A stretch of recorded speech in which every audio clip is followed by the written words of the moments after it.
Hello guys, welcome back to another Android Studio tutorial. In this episode we are going to create an example for Android AsyncTask. So first we have to finish the GUI for the application. So here I am going to add a large text view, also add a button. Go to the XML file, change the text for the text view, click button to start download. Okay, also change the text on the button, start download. Now go to the main activity.java. First create some variable for text view. I name it as text view. Now create some variable for button. I name it as button. Now we have to initialize these two variables. So first initialize the text view. Find the view by id, r.id dot text view. Typecast this one into text view.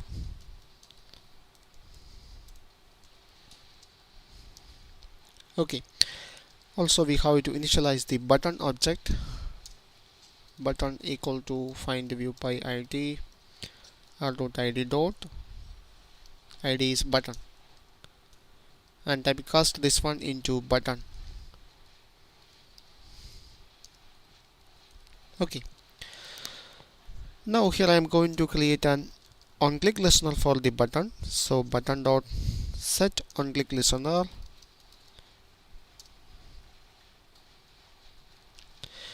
Okay, now we finished the GUI for the application. Now we have to create an AsyncTask.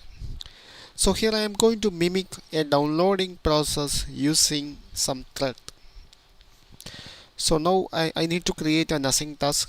So expand the Java folder, right click the package and create a new Java class. I name it as my task and click OK. To use AsyncTask, you have to extend AsyncTask. Okay, and here you need to specify the generic types used by the AsyncTask. There are three generic types for AsyncTask. First one is params, second one is progress, and last one is result. So here I use void for the three. We have to change it later. Okay, so here I use void for params, progress and result. And here you need to override some method. Implement the method. This is the only method you must implement on the subclass of AsyncTask, do in background, and click OK. Okay, so here we have the method do in background, but we need all the other methods. So here I am going to override each of these methods. First one is on pre-execute. Now we need on post-execute. To publish the process, we need the on progress update method. Okay, now we have all the methods. So now we have to do some background task on the doing background method. So here I am going to mimic some downloading process by pausing the current thread.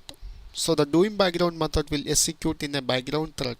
So now here I am going to wait the background thread for some seconds to mimic a downloading process.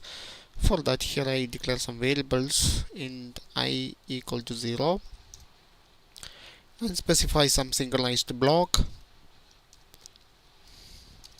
Okay, and use some loop. Put some condition I less than 10.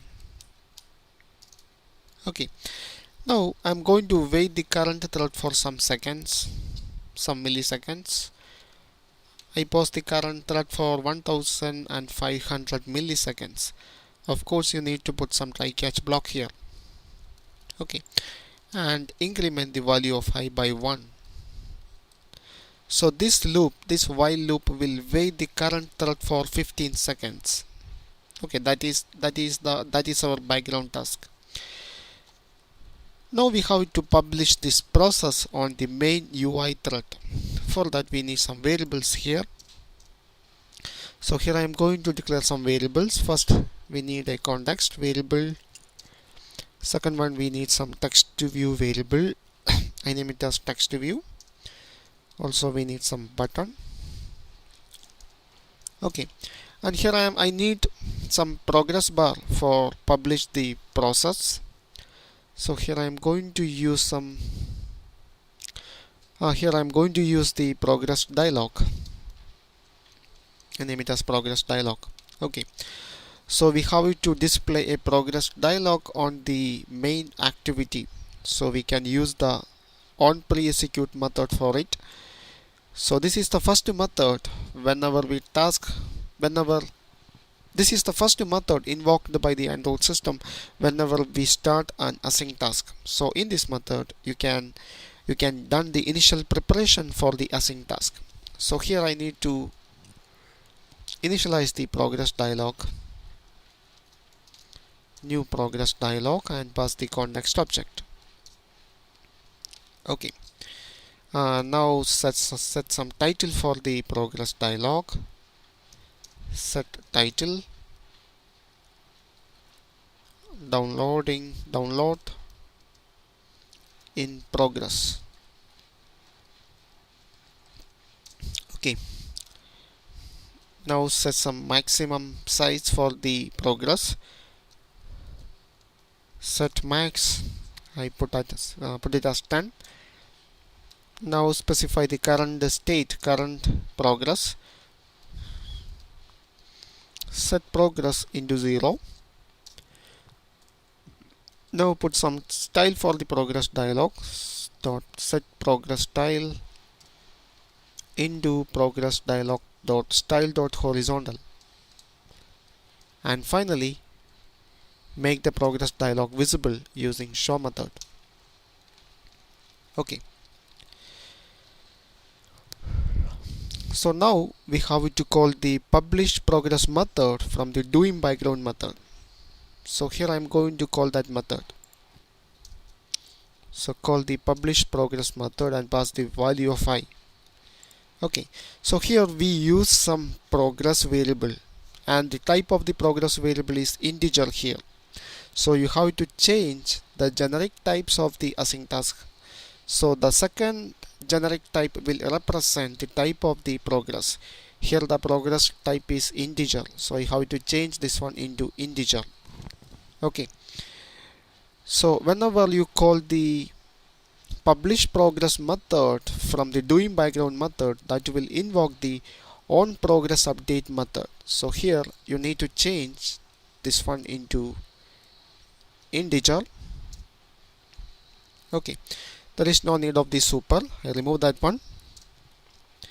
And here declare some variable in progress equal to, and here this argument will expect some group of integer values, and you can get the first value from the 0th index of this variable.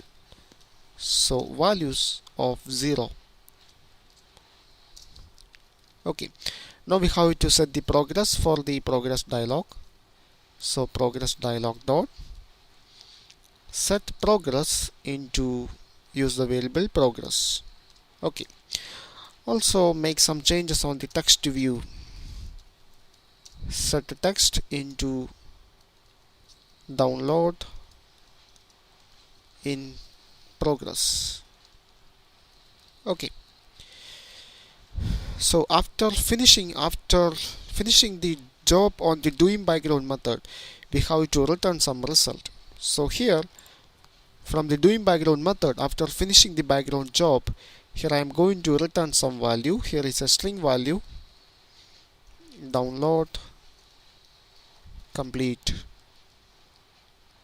Okay, so here we return some result from the doing background method, and the value here, the type of the value is a string, so you have to specify it in the generic type of the async task. So here the last argument. Last argument will represent the return type of the result, and here the result is string, so I need to change that one into string. Okay, so whenever you return something from the doing background method, it will go on the on post execute method. So here you need to change the return type of this method into string, and you have to catch the result on the on post execute method. So instead of void, here you have to use string, and I change the variable name into result. Okay, remove this one and make some changes on the text view. Dot set text into result. Okay, now we have to start the async task from the main activity. So go to the main activity.java. So here we have a constructor. Sorry, here we don't have a constructor. So we need to create a constructor for this class. So here I'm going to create a constructor. We need some arguments for the constructor. First one is a context object. Second one is a text view. And the last one is we need some button variable, button. Okay, now we have to initialize the variables context, text view and button. So this dot context equal to context, this dot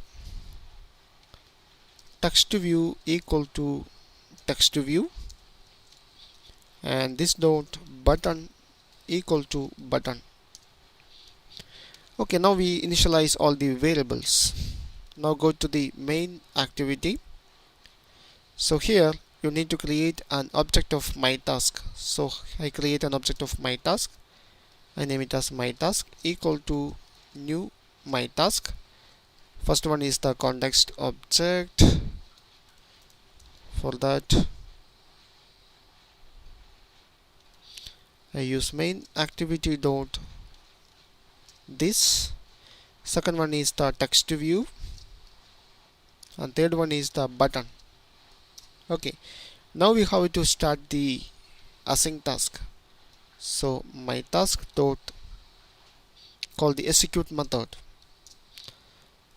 Also we have to disable the button. So button dot set enabled into false. Now go to my task. After finishing the job, we have to again enable the button. So go to the on post execute method. Here we got the result.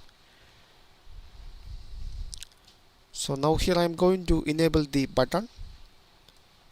So button dot set enabled into true. This will enable the button on the activity main.xml file.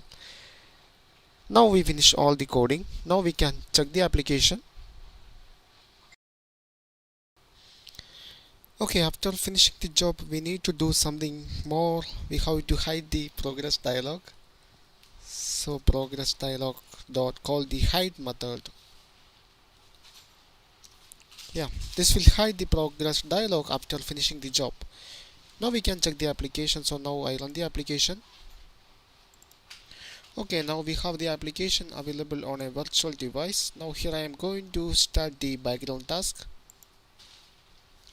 This will display a progress bar, and the background task will execute for 15 seconds. So we have to wait for 15 seconds. Yeah, now the background job is finished. This is how we working with Android AsyncTask. I hope you understand the concepts. Thank you for watching. See you in the next episode.